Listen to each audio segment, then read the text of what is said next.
Tô imaginando o que agora? Pra nós não se lembrar, tem 10 metros? Tem nada.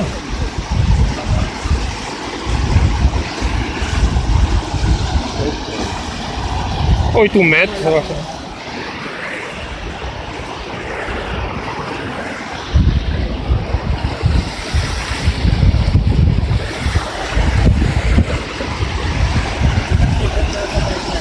Não, a gente vai dar uma entrevista aqui. Aí ele.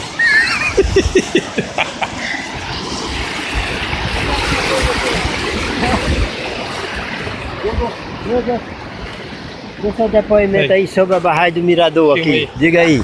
Diga que tá lamentando pela a parede torada. Então, pela perca da barragem, do Mirador, que estourou, dando na base dos 10 metros de largura.